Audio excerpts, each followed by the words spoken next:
Hey guys, it's Christian, your Greater Vancouver area realtor, and I want to share with you in this video the mistakes I see landlords make. And I see these all the time. They're repeated. And it's just shocking to me that this isn't common sense or common knowledge, but apparently it isn't. So that's why I'm making this video. I really want to help you landlords out there, especially if this is new to you, or condo buyers, you're a future investor, you're going to be renting your unit out. I want you to pay close attention because I don't want you to make the mistakes that one of my clients made. Now, this is a longtime client of mine, and she called me earlier this week and tells me this story. Now, maybe listen carefully here. So she calls to tell me that she's just rented out her unit. Previous tenant gave her notice, they moved out, and the new couple has moved in. So she tells me the story that this new couple, I guess the lady lives somewhere else in Canada. They've started dating, they plan to get married. Anyway, the guy shows up, views the unit, puts her on that sort of the FaceTime to show the unit, walks his girlfriend through it. And now apparently the guy's very charming, he's very charismatic. And so she talks to him a little bit more, and finally they agree on the amount and they sign the tenancy agreement. Fast forward, the guy moves in. 17 days into the tenancy, he drops the bombshell. He says to my client, my girlfriend and I are breaking up, and the family doesn't like me. You know what? And we're not going to be living together, and I can't afford the rent. I got to move out. Now, my client, who spent 2 weeks looking for tenants earlier on this year, says, I just spent all this time, my marketing expenses, you're just moving out. So this guy's going to bail. So all of a sudden, she's stuck here.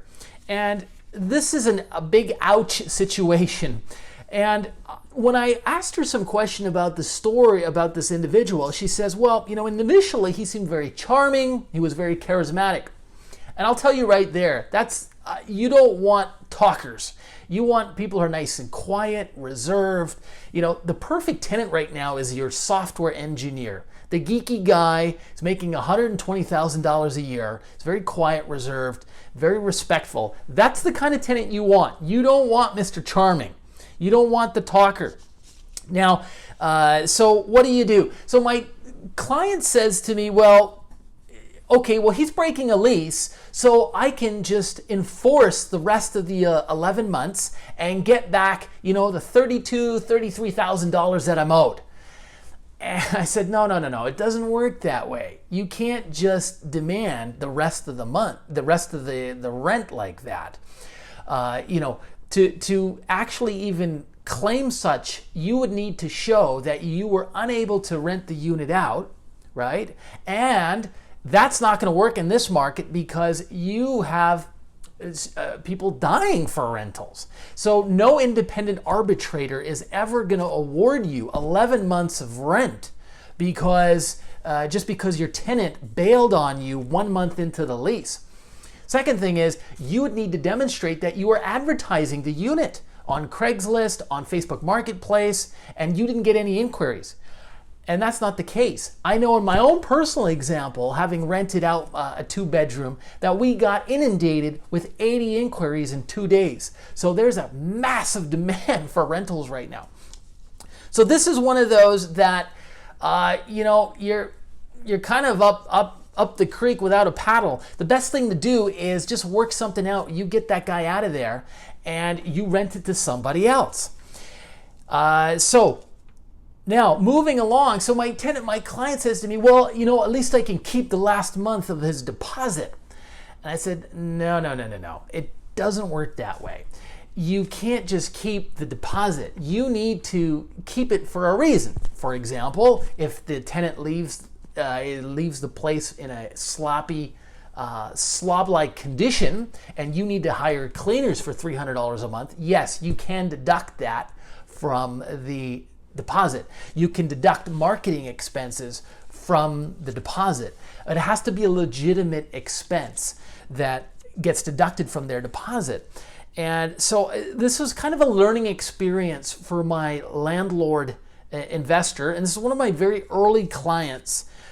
So as a policy now, what I've done in the last several years is I will sit down with all my investor clients, and I have a rental package, and we have a nice dinner, which is all on me, and I literally go through the step-by-step procedure I use to make sure that my clients are getting the best tenants. Okay, and so that's what you really want to be doing. Now, a couple other mistakes that I want to point out to you is, and occasionally a landlord will come to me and say, well, I got this problem tenant, I just want to sell it and boot them out. Again, guys, it doesn't work that way. You can't just boot the tenant out, right? What has to happen, if we're selling your unit, there's a couple of ways to go about it. One is you negotiate a mutual agreement to end tenancy. And sometimes you throw the tenant a bone, maybe you pay for their moving expenses, give them $1,000, and you get them out of there and you sell the unit vacant. The other thing we can do, of course, and must do by law, is if the buyer intends to occupy the unit, we have to give the tenant 2 full months notice, plus the current month that the buyer intends to occupy. That's the rules. Now, I just finishing off with this story. So, what can you do to ferret out bad tenants and make sure you get good ones? Because good ones are going to make your life easy. They're going to give you peace of mind. You don't want tenants that are smoking marijuana on the balcony, having house parties.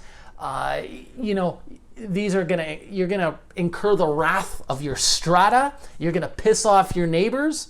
You're going to get fined. We don't need that. So what do you do? A few things, a couple of things relating to this story that'll help you ferret out the bad apples, the bad tenants, and make sure that you get good ones, because there's a lot of good people out there. Okay, first thing, don't rent to talkers. Charming, charismatic types, we don't want them. We want the quiet, introverted, respectful, software engineer type. I find that they make the best tenants. Okay, second thing, unreasonable requests. When they make a request, in this case, the person asked to get the keys early. And I asked my client, so, well, how early was early? She said, 17 days. I said, 17 days? That's what you said? No. She said, well, no, I gave it to him. He insisted. I said, that's unbelievable. Did you collect rent for that? No, I gave it to him for free. He wanted it for free. This is a no-go zone, okay? This is a no-fly zone. If they're making unreasonable requests like that, that's a no. Because it's a red flag, because if they're making those types of requests in the outset, you're going to get more and more of that behavior as you go along. Remember, getting a tenant is like hiring an employee to your company. You want to be very careful. You can't just fire them. You just can't just boot them out. They're there with you. Next, the word free. If the tenants use the word free in their application, in their early meetings with you, automatic no. Free means they don't have the money, or they are not willing to follow the rules that you have in place. If they're not willing to do that in the outset, they won't do it later on. Next is constantly changing or changing stories. This one's obvious. If they say they want to move in, early, then they say they want to move in a little bit later. If you see more than one occasion where the story changes a little bit, automatic no, you do not rent to them. And finally, in this instance, we had the tenant say to my client, very interestingly, said that they were gonna go and find a 1-bedroom, and he goes back to my client and says, well, I found a 1-bedroom for $1,750. If you can give me the 2-bedroom for that, I'd be happy. My client told me this story, and I said, what a douchebag this guy is. I mean, he's really putting the screws to you. So keep in mind the Oprah rule.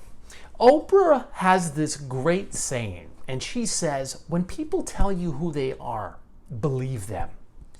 People show you who they are with their actions. Believe them.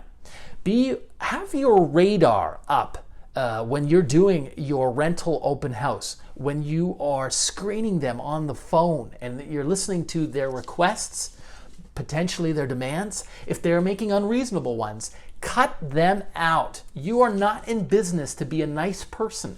You are in business to make money. That's it. And you are providing a service, a home. You're going to do those things like a professional cleaning. You're going to make sure the locks are changed when the new tenants move in. That's your duty. If anything goes wrong, the fridge breaks, you're going to have that fixed in 48 hours or less. Because as a landlord, those are your duties and responsibilities. That's what I do. I pride myself in addressing any issues right away.